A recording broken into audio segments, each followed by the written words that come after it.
Hello and welcome to another episode of the Movement Prescription Podcast. And I've got a great one coming up. And it's in fact with an old colleague of mine, Dr. Richard Mayne, who actually specialises in sedentary behaviour. And he's done research specifically looking at this in primary care. And you may find it surprising, some of the insights that they found. And you want to reconsider sedentary time. Is it the opposite of physical activity? Does it bring distinct risks? We'll look at that now and share with Richard, a previous colleague of mine, what his insights have been.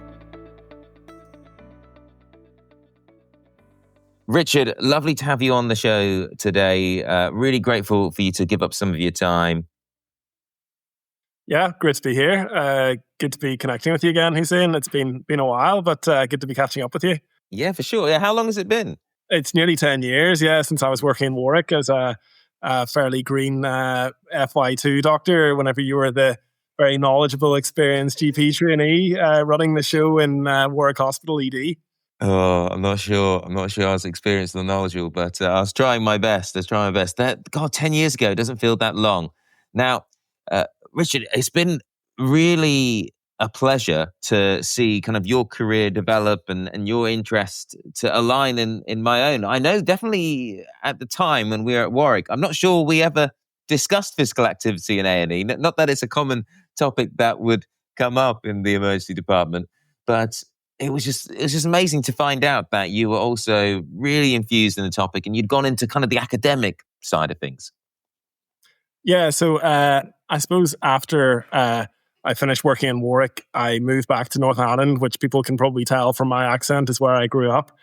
And I started GP training in Northern Ireland. And during GP training, I had the opportunity to do a research program where he extended the GP training program by an extra year to fit in a research project, which I undertook at Queen's University in Belfast.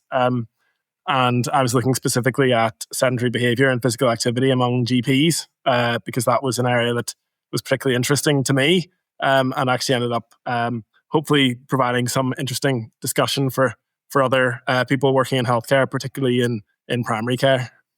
And what first drew you to study sedentary behaviour and physical activity? Was there a past passion or was it more, it kind of perfectly aligned with where you wanted to go at that point? So whenever I was during the first 2 years of GP training, I completed a master's in sport and exercise medicine. So I'd always loved sport and I'd always been aware of the benefits from physical activity, the benefits of physical activity for health. But it was during that master's in sport and exercise medicine at Ulster University that I started to learn about the harms of sedentary behaviour, which is an independent risk factor for all-cause mortality and a range of different health problems. So during that time, I remember actually being in a lecture where we were learning about the harms of sedentary behaviour. And then I was going back then to working in my day job as a GP ST1 or GP ST2, where I was in a GP job. I was commuting an hour and 10 minutes each way, sitting down. And then I was revising for the exams during my lunch break. And so I must have been sedentary for over 13 hours a day. And I was thinking, this is when I was learning about all these harms of the excessive sedentary behavior. And the worst risk in terms of health is whenever you're sedentary for over 8 hours a day. And I was well in excess of that. And I was starting to notice how it was affecting my own health and well-being. And so that's what got me thinking, this maybe isn't particularly good for me. And it's not exactly setting a good example to patients to be somebody who's advising them on trying to live a healthier lifestyle while just stuck in their chair all day. And that's what got me thinking is how much time do GPs spend sitting down every day and what can we potentially do about that? You mentioned how it's an independent risk factors or sedentary or physical inactivity. And how do we differentiate between the two, between being inactive and sedentary behavior? Because a lot of people sometimes get confused. Like in the active practice charter, we have elements for both the sedentary behavior and physical activity because they are two separate things. But for someone listening going, well, surely they're just two sides of the same coin. How would you respond to that? This comes down to the isotemporal substitution domain, which is you have to be doing something with your body. Okay, so you're either sleeping, which is potentially good for your health if you're getting the right amount of sleep, and then if you're awake, then you have to be in a movement posture, be that sitting, standing, moving, or lying down. So being physically inactive, being sedentary, is when you're in a sitting, lying, or reclining posture in a state of low energy expenditure. Ideally, you want to be replacing that with something else, with either light or more vigorous physical activity. But you have to be doing something with your body. So being sedentary is whenever you're sitting and not really doing anything else. So you can't argue that some people would probably like to argue that cycling or rowing are sedentary, but they're not strictly defined as being sedentary behavior, which is in a state of low energy expenditure. So not doing something like cycling and rowing, which are certainly quite demanding. Yes, I can confirm that to be the case. And is any sedentary time important? Because, obviously we mentioned sleep. Yes, okay, let's move sleep to one side. Good quality sleep, especially, that's important. But is there a certain amount of time which we should be including some sedentary recovery or relaxation time? And is it quite complex, that answer? Or should we be trying to minimize it as much as possible? Well, yeah, as I was mentioning with the isotemporal substitution, you have to be doing something with your body, and it's not possible to avoid sitting constantly. There was an interesting newspaper article from an American journalist in about 2014, and I think he did 4 weeks where he tried to minimize sitting, and it was really very awkward for him. You think socially in terms of at meals, he was the only person standing, and if there was a lecture or whatever, he was the only person standing up, where everybody else is sitting down, even going to the cinema. So I think it's to be expected that it is natural to have a certain amount of sitting time. But the problem is it's a sort of pro-inflammatory state when you're sitting, which is detrimental for health. So you kind of need to be thinking about what you're doing over a 24-hour period, and ideally not be spending too much time sitting down, but it's impossible to be physically active all the time either. So it's just kind of having an awareness of what your movement behavior is, and thinking about how you can potentially improve that, on a day-to-day basis as well. Before we go into kind of details of the research that you did exploring sedentary behavior in general practitioners, what are the potential kind of harms of sedentary behavior? You mentioned, you touched on it a little bit, but like beyond merely the reduced fitness that you'd experience by not being active, what are the potential harms? The main one would be the cardiometabolic outcomes, which are your cardiovascular disease and type 2 diabetes and metabolic syndrome, because of the energy balance connotations associated with a lack of physical activity. So being physically inactive, being sedentary, will increase your risk of all of those things. But actually, there is furthermore evidence to support that having excessive sedentary time will also increase your risk of mental health issues, things like dementia and depression, and also other physical health problems like certain types of cancer as well. So there are a range, and even bone mineral density is reduced if you're excessively sedentary as well. So there's a whole range of things that are associated with excessive sedentary time. And it's really just the inverse of the benefits of being physically active. So physical activity reduces your risk of all of those things, and being sedentary then increases your risk of all of those things. When it comes to kind of understanding where this sort of behavior comes from, have you seen or read about why do we tend to, at least it feels like, gravitate towards sedentary time? And we invent tools and equipment and technology to promote it, whether it be apps to make, deliver your food, or the chair, or the remote control, all these things to help reduce that tiny bits of movement here or there. Is that something that you've read into? Do you understand why we're so obsessed with sedentary time? Yeah, it's something I've been looking at more recently, and it is fascinating. But really, when it comes down to it, it's an evolutionary trait as a human species. Because if you think of how our bodies were evolved to survive, for the vast majority of human existence, probably 99 or over 99% of human history, we've had a struggle to achieve a positive energy balance to be able to survive and reproduce.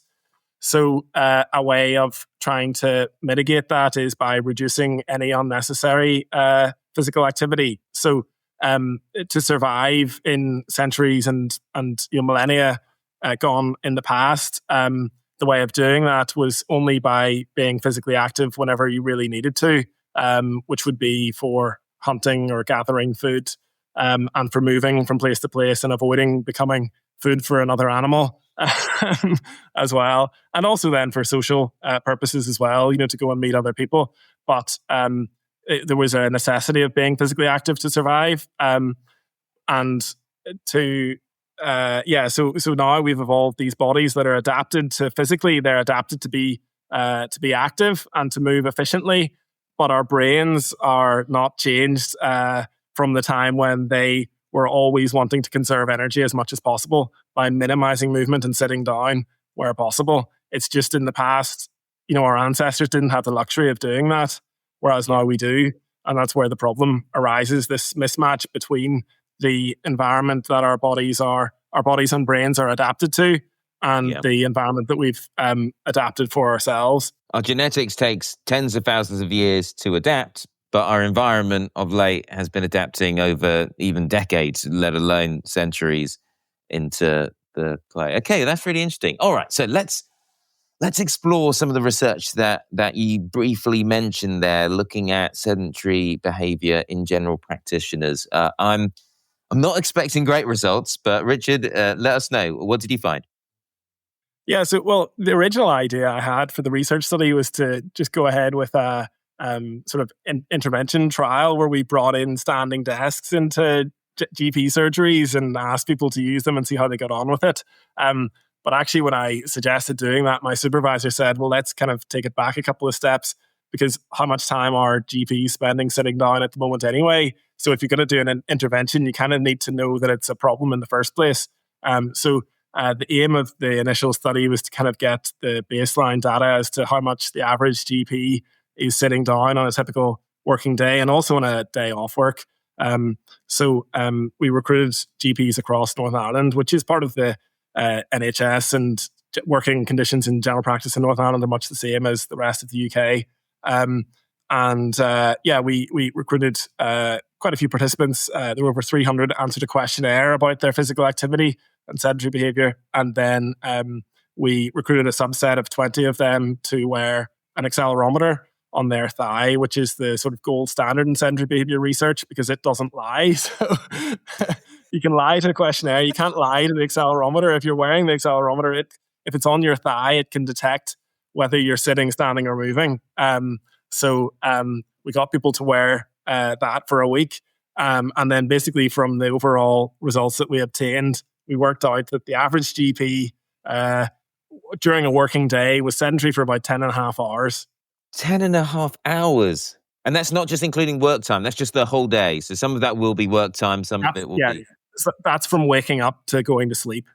So that's really just quite similar to other people working in office settings. Really? So people working in call centers or, maybe an accountancy office or something like that. That it is similar to. And this is excluding sleep, of course. Yes. Yeah. So you're saying that 10 and a half hours on average of the person's day, once you remove sleep, is spent sitting down or at least lying or doing something stationary. Yeah. Yeah. While they're awake. Yeah. So that was the GPs. Okay. So there was, we also recruited some GP trainees who were working in hospital settings.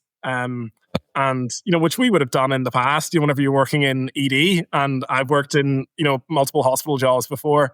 And what's interesting about that is they averaged about 8 hours of sedentary time each day. So they were, that's pretty good. That's really what you'd be aiming for is about sitting for about 8 hours is actually fairly good.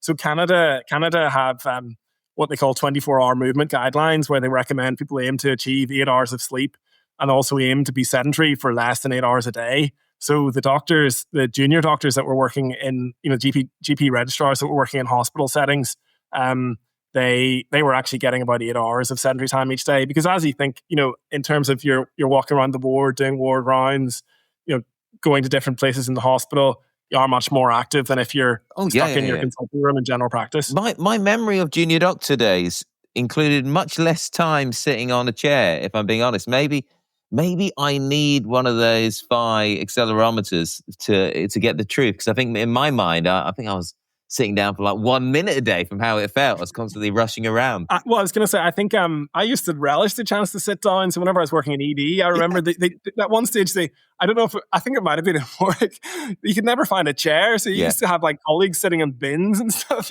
just that have was a chance more. to sit down. Yeah, no, for sure. Yeah, it was impossible to sit down anywhere. In fact, I think that might have been you. Now, I was going to ask you, and you answered it, as to what does good look like? Because the thing is, I talk a lot about, let's say, the physical activity guidelines and the amount of minutes that we want to be doing, of moderate, vigorous, strength training, etc. But normally, when I talk about sedentary behavior, it's just about reducing it. But I don't know what good, average, and bad looks like. Now, you mentioned less than 8 hours was mentioned by the Canadian guidelines there, and do they also define kind of what is bad? Do we have an idea of what bad, average, and good, or what to aim for is? Yeah, so I think Canada are probably the most progressive in terms of giving an actual 24-hour movement recommendations.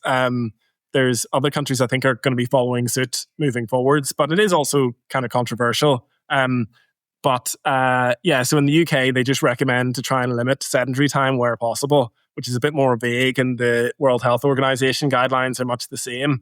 So I would think good, a green light if you're sedentary for less than 8 hours a day. I think you're doing well. And then probably, and this is just my personal opinion, there probably is some evidence to kind of correlate with this, but it's above 8 hours then is when the health risks from sedentary time start to go up. And so probably, beyond 8 hours is when it becomes more of a problem. And it goes up quite steeply, at that point in terms of the risks for every additional hour spent sitting. And for most of these risks, it's association, right? Because it's very hard to prove causation between the two, but there association, I assume.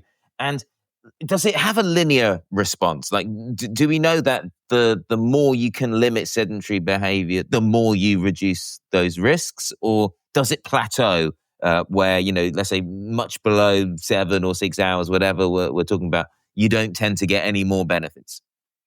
It's the law of diminishing returns. It's the same with physical activity. So it is very much like, I think the story of sedentary behavior is kind of just the inverse of physical activity. So the more physical activity, so the most benefit from becoming more physically active is in the people who do nothing to doing a small amount. So the most benefit from reducing sedentary time is the people who sit, an awful lot and sit slightly less. It does kind of drop off, and certainly that's where going less than 8 hours probably doesn't make a huge difference. But you also need to be thinking about what you're replacing that sedentary time with. So ideally, you want to replace it with physical activity, but also you have to consider how you're actually living your life. So, for us working in general practice, we are desk-based workers. So typically, and what we found in the research is the GPs that we recruited that had standing desks, they were sedentary again for about 8 hours a day. So they were sedentary for about 2.5 hours less than their colleagues that didn't have standing desks. But that time was very much replaced with static standing time, which isn't hugely more beneficial for health. It's less bad, but it's not as good as being physically active. However, if you'd be fairly cutting edge, pioneering early adopter if you were bringing your treadmill desk into your consultations with you, which would certainly be an interesting research study. That was going to be my question. Let's just focus on this group, the GPs that you had.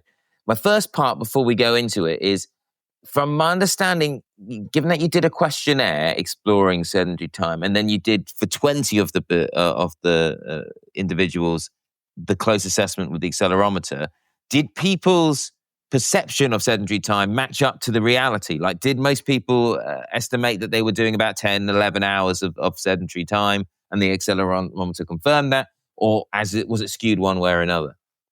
No, so GPs, something to be praised for is they're actually very good at estimating their sedentary time and their Okay. physical activity on a workday, uh, but not so good on the days off. So on the days off, they were quite, their estimates were all over the place. But I think it's probably down to having on a workday, you're in a routine. So you probably have a similar length of commute and then you have a similar sort of day. So it's much easier to kind of record what your normal work day is and then estimate off that versus a day off work, which you could be doing something completely different from one day to the next.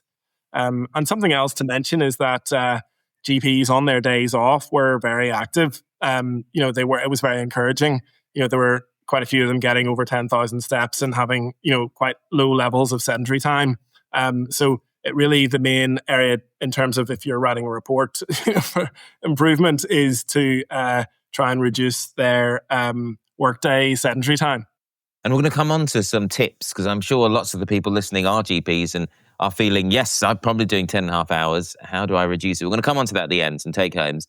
But I wonder, in terms of the group that you had identified, that 20, were they randomly selected or was there any bias that you identified potentially from coming about? Like, did people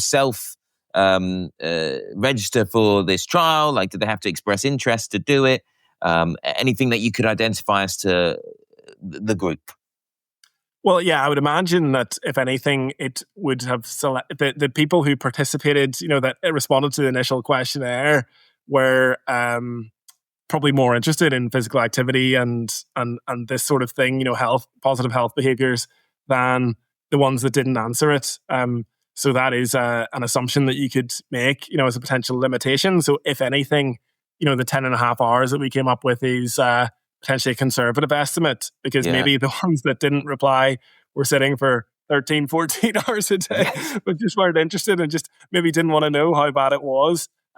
So in terms of the accelerometer study, they reflected the overall people that had signed up to the initial questionnaire. They just were kind of reflective of that. And you mentioned one of the gold standard ways of assessing sedentary time is the Phi accelerometer. But for people listening that want to assess it themselves, and we have smartwatches, smartphones, etc. Do they do the apps like the health apps that are inbuilt to them, etc.? Are they good at assessing sedentary time? Are they accurate? Wrist-worn devices at the moment don't work.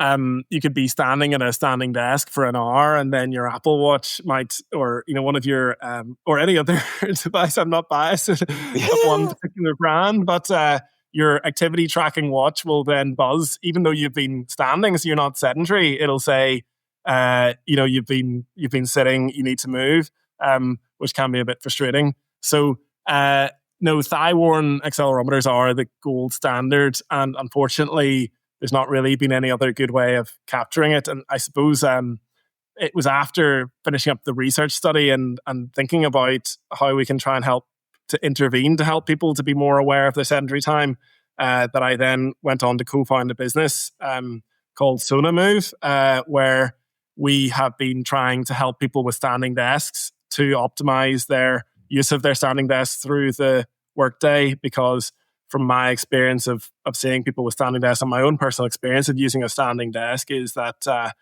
it's not always a perfect solution either, because too much time standing still isn't good for you either, and it is associated with health problems. So really you need to be alternating between sitting and standing quite regularly. Yeah, that was going to be one of my questions is the standing desk the answer? Now you've touched on it already, but can you just go explain a bit more as to why, like whether you feel that, well, first the benefits that you think it brings, but also maybe its limitations and how you would consider trying to mitigate those limitations? Yeah, so after the work that myself and my colleagues did in terms of getting the baseline levels of sedentary behaviour among GPs, there was actually a team in Loughborough, a team of researchers, mainly led by Amanda Daly and Greg Biddle, who looked at an intervention study where they did bring standing desks into general practice. And they looked at how patients perceived their appointments with GPs that were using a standing desk. And this was GPs recruited throughout the West Midlands in England. And actually, the patients really perceived it quite positively. And where I would have thought that a GP with a standing desk, anytime I was, bringing in patients for a face-to-face assessment, typically I would have been sitting, lowering the standing desk to just being at a sitting height to hopefully improve the rapport and be on the same level as the patient who comes in and sits down. But they actually found that patients didn't seem to mind if the doctor was standing and they were sitting. And certainly for some Okay. for some health problems like sciatica and things like abscesses in unfortunate Yes, in certain places. where it's quite painful to sit, having the option of doing a standing consultation is helpful, but it's not that often. No.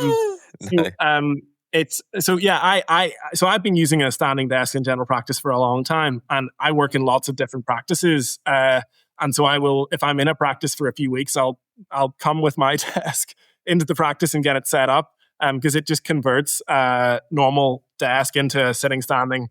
Oh, okay. So you've got like the add-on one. That's one converter that I've got as well. Yeah. Yeah. So Okay. I can pop it in the back of my car and bring it in, in the morning and get set up and get going. But originally I found I was actually spending too much time standing up, and too much time standing is detrimental for your health as well, because it can lead to things like varicose veins, and you also get a sore back and sore legs as well. So you kind of need to remember to go between the two. Typically, and that's kind of where the idea then for the business came up in terms of Sonamove, which is spelled SONAMOVE. We just have it's a software program that you can, as a standing desk user, log into that, and then at the start of your day, you can say whether you're sitting or standing, and then you can identify, you can select how much time you want to be sitting and standing each hour. So for me, I aim to sit for about 20 minutes and stand for about 40 minutes each hour. But I don't think somebody who's just new to using a standing desk would be maybe as comfortable doing that. So you can kind of build that up more gradually over time. And are there any guidelines to sort of give people that idea as to what they should aim for in terms of the ratio of sitting to standing? I'm assuming there isn't, but are there? Like, how do you know what is the perfect balance? Yeah, again, there's not a simple answer for that. I think it probably does come down to partly to the individual in terms of how comfortable you are. Because if you've never used a standing desk before and you've always been sitting at a desk, you'll probably find it quite uncomfortable to be sitting for or to be standing, for half an hour or 40 minutes. In terms of the evidence, seems to be ideally aiming for a fairly even split between sitting and standing.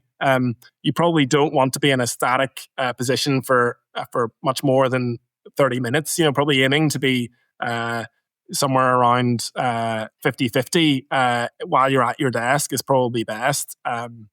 Because even transitioning from a sit to a stand, actually activates your fairly large muscles in your legs, which then, does have a health benefit. Transitioning between the two is better than just staying standing for too long either. What else can someone do to kind of go up to the next level? Let's say they've got a standing desk, they're doing a bit of the combination between sitting and standing.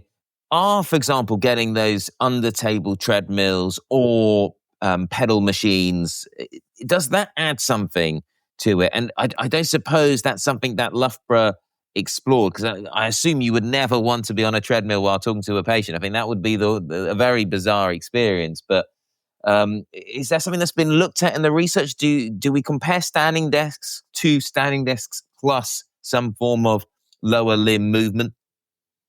Well, so in terms of, it depends how you look at it. In terms of for your own personal physical health and potentially mental health, then if you can, adopt a treadmill desk or like a under desk cycle, that's better again, because you're just replacing your static standing time with physical activity, which will give you health benefits. However, you do have to think of the practicalities of the environment that you're working in and whether or not it's something that is going to be appropriate. And how able you are to carry out your work role while walking or pedaling. So it probably depends on the individual, and it probably would take something that you could adapt to and get used to. But potentially it depends how much work you're doing remotely. But certainly for remote telephone consultations, as long as you weren't making too much noise, and getting out of breath, Yeah. you could potentially do it, in general practice. I just haven't tried it myself, and I'm not aware of any colleagues that have done it. And I do have, I've some fairly, healthy, fit and active GP colleagues, but I'm not aware of anybody who's gone that far. Yeah, well, I've one of the partners at the practice. He has a cycle machine, and he only uses it during when he's doing admin and reviewing kind of doing those bits and bobs. He doesn't do it whenever there's any kind of patient facing kind of stuff. And I'm not sure how often he actually uses it, though. That may be something I need to interrogate Tom on if it actually does get used much. But definitely the thought is there. Now, are standing desks and that kind of element, are they just scratching the surface? Are they not fixing the kind of the underlying structural, occupational, sedentary behavior that gets built in because of our work environments, because they are based on a desk and they are such? Are they just scratching the surface? Is there anything else that we can do feasibly to try to combat sedentary time? Again, that comes back to your isotemporal substitution in that you have to. So yes, standing desk. So standing still. So static standing is better than sitting. So it's kind of the lesser of two evils. But because if we were wanting to just prioritize our own health and not think about anything else, then I suppose you maybe wouldn't work. You would do lots of light to moderate physical activity and live like a hunter-gatherer in Tanzania. For some, that may be alluring, but for those that of us that don't feel like that's the way forward, do you know of anywhere that's tried to sort of change the kind of work environment, the sort of, whether it be like reducing the amount of seats in a staff room or adapting the space to try to encourage try to discourage sedentary time? No, I think it's going to come down to individual action and preference. So for me, from a personal perspective, fairly consciously on a daily basis, I do think of where I'm going to get my movement in for the day, and also through the course of the week. I kind of have a sort of mental tick box of the physical activity that I'm aiming to achieve through the week, and I get a bit frustrated if I don't manage to fit that all in. But I think you kind of need to just think of from when you wake up to when you go to sleep and all of the potential opportunities to be physically active within that day and whether you're availing of them or not. And if you're not, what you could potentially replace, where you are being sedentary, and you could potentially replace that with being physically active, within your day, that you're going to be happy with, that you can sustain in the long term. So for me,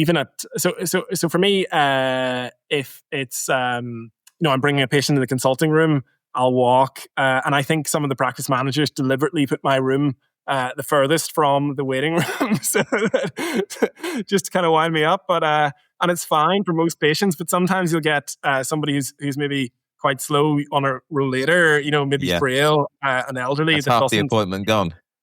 Yeah, that's the difficulty. But at least you get the social interaction, the connection with them, and you talk about the weather, between the waiting room and the consulting room.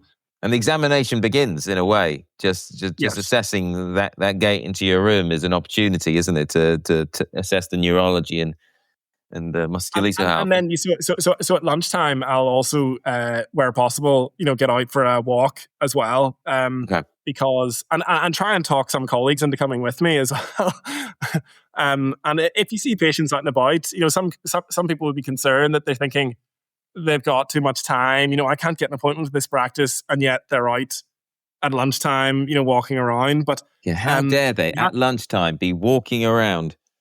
Yeah, and this is the difficulty, but you kind of have to think also that you're setting a positive example in that, yes, we're very busy, but I'm also taking time to prioritize my own health, through the working day.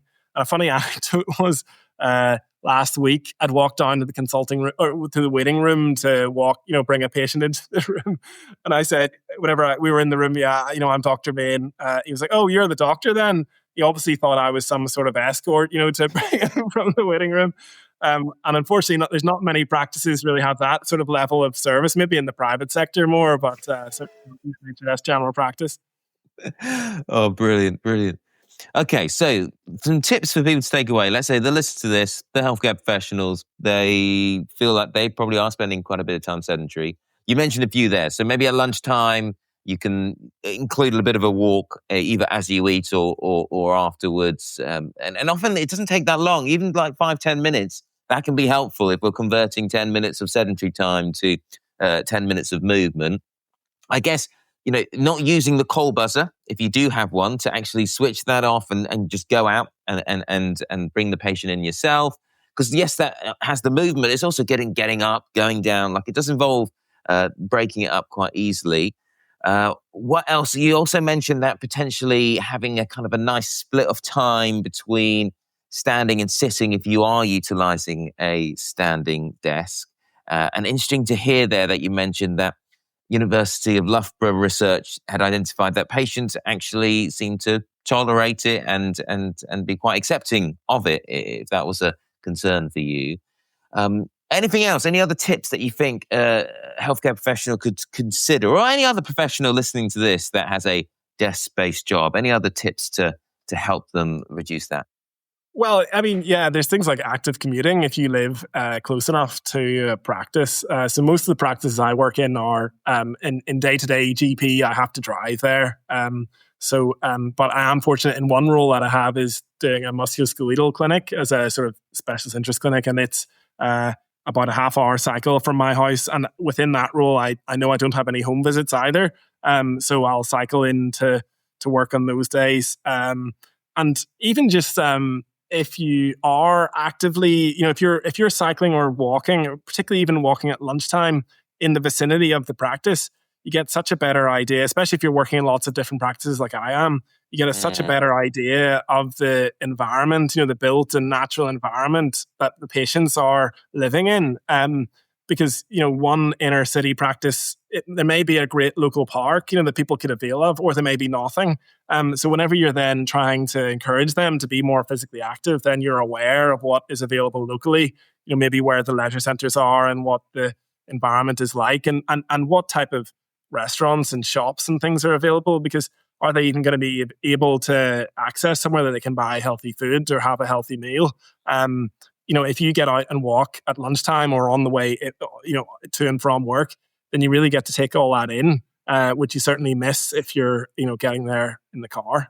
Absolutely. And now that you mention it, for those of us that do locum and let's say do move from practice to practice, building that awareness actually has a lot more impact than you think. Because for many, we tend to locum at the same kind of set of different practices that sort of go around. And so you may not be aware of that local environment and the potential impact that may have, and how to either utilize it or understand the challenges that it poses.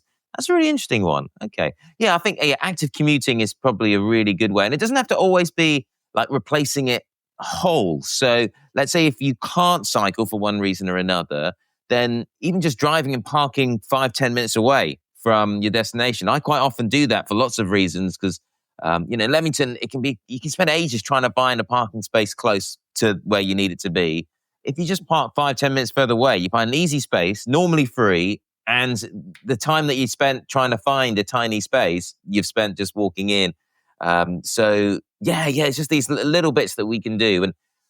And it's interesting that you said right at the beginning, if we just reaffirm it, in that we don't need to make wholesale changes. We don't need to become hunter-gatherers again, constantly on the move, but any small change, whether it be half an hour reduction, etc., over the whole day, that can have a meaningful impact on our long-term health. Okay, so the final question I want to ask you before we close up is, I heard the term like an active couch potato. So I don't know if you've sort of seen kind of the slide or kind of the storyboard of this. And this is where someone, let's say they're doing their 10K run in the evening, but they spend a lot of the rest of the day being very sedentary. Let's say they spend 11 hours sedentary. Is that activity able to negate the detriment of the sedentary time? Or are these things need to be seen as two separate things? It's an interesting question. If they're going out and doing a 10-kilometer run, then that's fantastic, and they'll get a huge amount of health benefit from that. But as an individual, if they're really wanting to have the healthiest life style, and feel physically well through the day, and have a healthy a good health span in terms of living a long and healthy life, then to me, they should probably be aiming to reduce their sedentary time as well as continuing the 10-kilometer run. Because if they're somebody who is already engaged in terms of doing quite a lot of exercise, because that's something that they're setting aside time and energy for, then they're likely to be the same type of person will be hopefully having the motivation to be quite activated to tackle incorporating that as well. more physical activity into their day the rest of the time, because there's no point in just doing the one thing and thinking that's the be all and end all. You do need to kind of think of things over a 24-hour period, over a week-long period, in terms of how you can maximize your health. And so reducing your sedentary time throughout the day is certainly one of them. Yeah. And there's no right or wrong, and I'll be interested to hear your opinion on this, but often when I sort of speak to patients, if we are speaking to someone that, let's say, is quite inactive, and let's say less than 30 minutes per week of physical activity, and we're thinking about how we can incorporate movement and physical activity to help their health, I often explain that, the time that we spend being physically active as a percentage is quite low across the week, compared to all the things that we need to do. And sometimes it can be more impactful to make lots of little changes in terms of a change and shift in behavior and how you kind of move. That can have even more impact than a lot of vigorous work happening for a very short space of time. And sometimes that can be easier for the patient to understand and to be motivated to do, rather than having to take on an hour of movement one evening every so often. Instead, it's about just trying to incorporate little bits, breaking up the sedentary time, just bringing little exercise snacks through the day, just making the day just that little bit more physically challenging. That can be a good first step for a lot of people. What do you think? Do you think is that an approach that you do? Do you talk about breaking up sedentary time with patients, or is it something that you've got a different approach for? No, I generally just encourage them to be physically active. I don't try and frame it all within exercise, because I think exercise can sometimes put people off. But just talking about being physically active, like walking and even low level activity, is better. I find from personal perspective. But and as you say, Hussein, it's got to be about something that they can sustain. There's no point in them, going out and going for an hour run for 4 weeks and then never doing it again. They are much better doing less than that over the long term, and maybe gradually building it up into eventually maybe doing that level in a year's time. But it's got to be something that they can maintain in the long term. What would your sort of final message to listeners be, that you want them to sort of take away from this episode? Yeah, think about your movement from when you wake up to when you go to sleep. When you're sitting down, especially when you're sitting down for a long time, and think about how you can potentially bring more movement into your day. Even if it's just walking to the waiting room to greet patients, or just getting out of the building at lunchtime. You will feel much better for it physically and mentally. More refreshed and more switched on. And you should hopefully then be able to live longer and healthier as a result. So definitely just try and build it in. Thank you so much, Richard, for your time. Really appreciate it. You're welcome, Hussein. Yeah, great to catch up with you again. So that was a fantastic conversation with Richard there, talking about the importance of considering sedentary time. And he explained a bit around its sort of definition, how it differs from just being the inverse of physical activity, and also explained some of the research that he had done exploring this in general practitioners. It was interesting to see the results. I was actually quite surprised and blown away by the 10.5-hour figure that we saw in terms of sedentary time during working day for general practitioners. And it was interesting to see that although there isn't a whole heap of guidance on the specifics around sedentary time, that there is, from the Canadian guidelines, a suggestion that we should be aiming for less than 8 hours. Now, something that I'm definitely going to do is explore in my own time as best I can. How much time am I spending in a chair, in a stationary position, and what I can do. We also talked about standing desks and the potential benefits of them, but also the limitations and challenges of use. And Richard shared with us his work launching the company SonaMove, supporting people utilizing standing desks and considering how they can balance up the time spent standing versus sitting.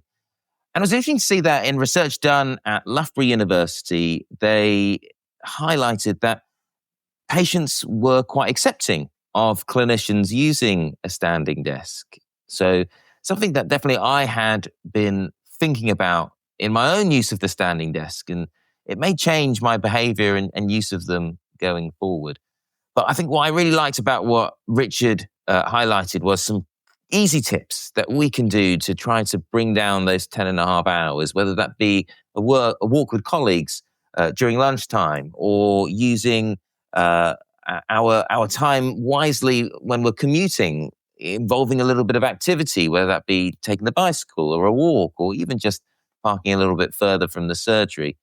And consider how we can bring our patients into our room, even that simple act. If we're seeing 30, 40 patients a day, that's the potential of breaking up that sedentary time 30, 40 times. So I think these little things can be quite impactful, and I'm really grateful for Richard sharing his time and his insights. And let us know, what do you think? Are you surprised by the 10.5 hours? What tips and ideas have you used to break up sedentary activity? And what's your experience of a standing desk been? Have you had any negative experiences with patients, as well as positive ones? Thank you, and we look forward to seeing you again at the Movement Prescription Podcast.